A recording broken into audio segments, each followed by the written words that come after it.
How do you fancy free tennis lessons, athletics coaching, trips to the zoo and national gardens as well, tours of Premier League football stadiums, mobile phone SIM cards loaded with 60 gig of data, bus passes and even a friendship scheme to help find pals to share your freebies with. It all sounds like a prize pot from Anton Deck's Saturday night takeaway, doesn't it? But the truth behind that haul of goods is no joke, because those benefits, the tennis lessons, Arsenal tours, athletics coaching, they form part of a £6.6 billion taxpayer-funded package to support asylum seekers in Britain.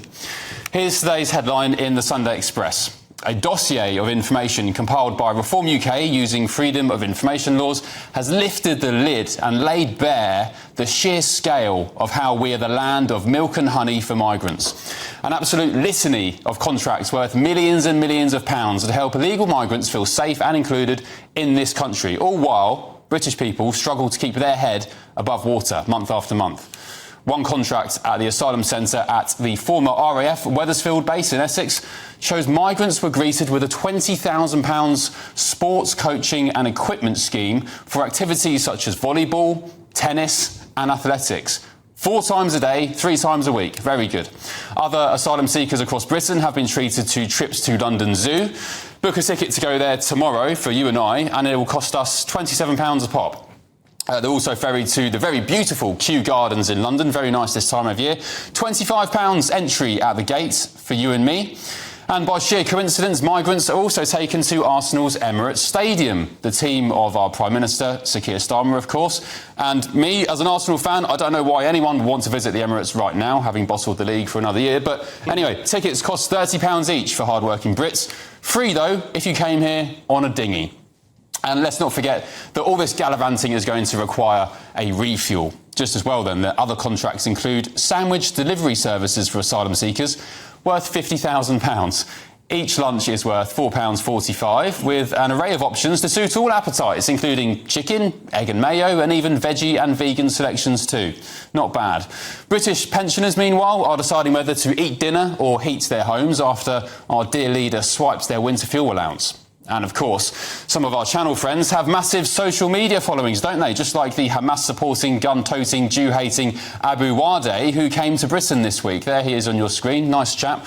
By the way, the Home Office still won't tell us where he is, but he's going to need plenty of data to tell his pals back home in Gaza what massive mugs we are in Blighty. So, obviously, taxpayers have forked out an eye-watering £1.1 million on mobile phone SIM cards with 60 gigabyte worth of data packages. And if you're not aware, 60 gig is an extraordinary amount of data to use in just 1 month. Most of us use an average, I think, of around 8 gigabyte. Enver Solomon, who's the chief executive of the Refugee Council, said cutting these schemes would be a false economy and would have a negative effect on the UK.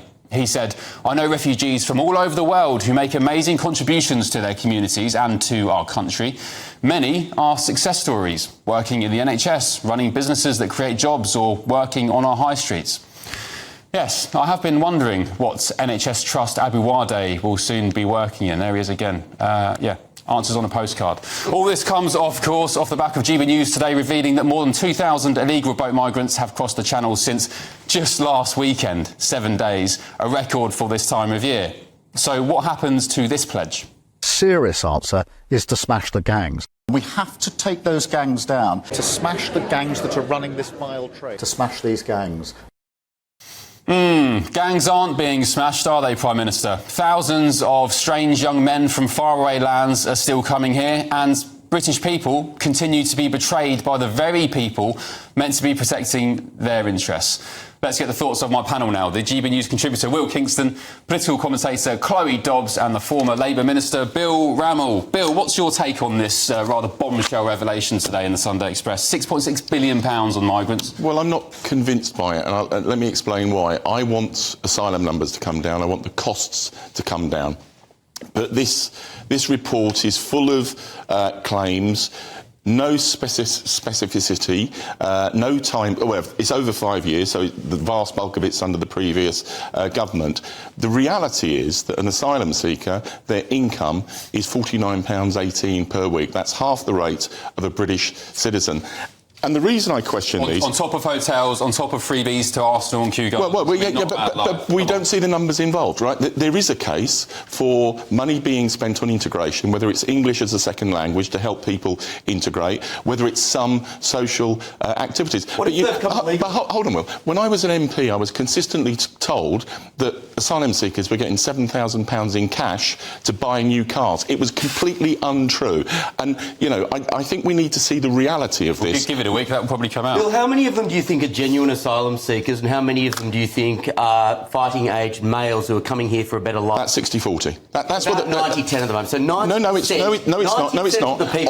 On first claim, it's about 40%. On appeal, it goes up to about 60%. Guys, regardless of what the ratio is, I think we can all agree that some of the stuff that money is being spent on here is just absolutely ridiculous, and a complete slap in the face to hard-working Brits that normally have to pay for this stuff. Now, Bill, you're right that integration is important. So I am all for, if they're going to spend some money on them, spend some money on English lessons, because there are a lot of them coming across. I've met them in Calais. Most of them did not speak a word of English, which is not going to help them work and contribute to Britain. But DJ lessons, free driving lessons, tennis lessons. I mean, Ben, you probably spend a fortune on tennis lessons. The vast bulk of the 6.6 billion is spent on housing and maintenance. Chloe and Bill, we need to separate legal asylum seekers, and there are channels for legal asylum with illegal boat people. The problem is that too much of this money is being spent on people who illegally come into this country. That is the problem. Well, I was listening to... Sorry, go on. You go. The problem is, if you have these incentives, that creates a perverse incentive for more of them to come illegally. And Bill, as a result of that, more people die in the channel. This is the one thing that the right needs to get on top of. This is the compassionate side. If you actually create a disincentive, less people die. As a result of the so-called compassionate policies, more people are dying in the channel right now. And I want to stop that, and the government wants to stop it. But the biggest incentive for illegal asylum seekers to come here was the fact that they can come here, and under the Tories, their claim wasn't processed for years. We are dramatically improving that. I'm not playing party politics. I'm not playing party politics. But you've got to speed up the processing of claims to stop it being a green light to come here. You've just got to stop the boats from coming. You've got to actually have turnbacks. You've got and that will take time.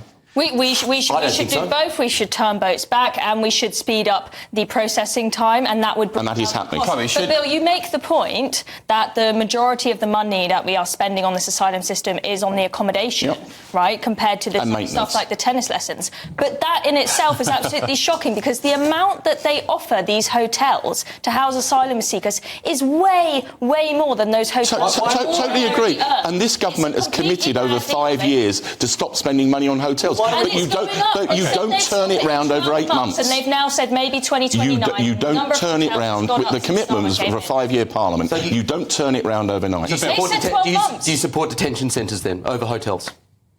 In the right circumstances, yes. Okay.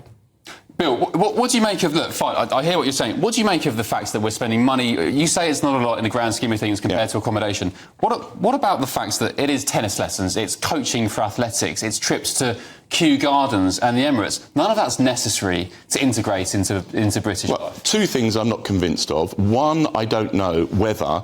it is being taken, the money for it is being taken out of the £49.18 a week an asylum seeker gets. Secondly, I don't know from this report of what you've said, Ben, what the numbers are.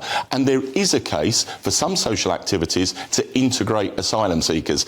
If it is a relatively small sum of money, then I think that can be justifiable. But the vast majority of these contracts were agreed under the last government. And this government has... Hold on. No, I'm going to come on to make the next point. We have said that the contracts need to be reviewed, and we need to get better value for money. Can I just respond to you on... You keep saying it was made under the last government. Lots of our viewers tonight, lots of my viewers will be thinking they see no difference between the current government and the previous government. They call it the uni party, as I'm sure you're aware. I know that's a GB News slogan. No, it's not but it's not true. It's not true. You know, 30% increase in deportations. You're not a Labor politician anymore. We don't care. This is about solving the problem. There is a difference between being with realistic policies, not with slogans. There is a difference between being a legitimate asylum seeker, and there are pathways for that, and getting on a boat as an economic migrant and crossing the channel. As soon as you do that, you are breaking British law. Why are we giving people tennis lessons who are breaking British law as soon as they hit the beaches of the United Kingdom? That's the problem. I spend a small mortgage getting my son tennis lessons. I'm lucky enough to be able to afford it each month, but I'm sure there's plenty of other working class British kids who would love tennis lessons. Chloe, I was listening to the radio today. Some lefty chap was suggesting we need to let asylum seekers work, and this would stop all the freebies needing to be doled out and so on. Should we let asylum seekers work? I think potentially we should, with at least some sort of checks in place and some sort of limitations on what they can do, so that they aren't just, feeding off the state's money, so that they can pay for some of their own tennis lessons. Nursing homes? Nurseries?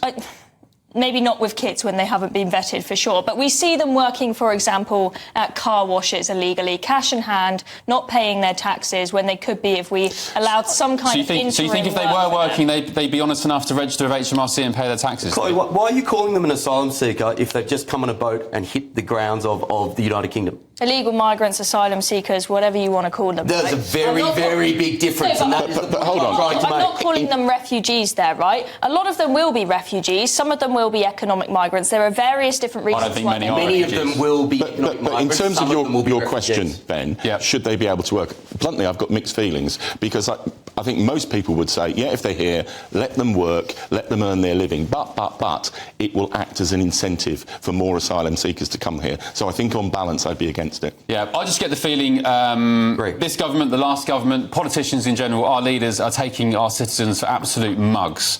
They roll out the red carpet for people who shouldn't be here. They're here illegally, and then they're getting all sorts of treats on the house. I think it's an absolute joke. And at a time when we've got pensioners, as I said, who are tonight even, maybe not tonight because today's been the hottest day of the year so far, but certainly over winter, deciding whether to heat or eat.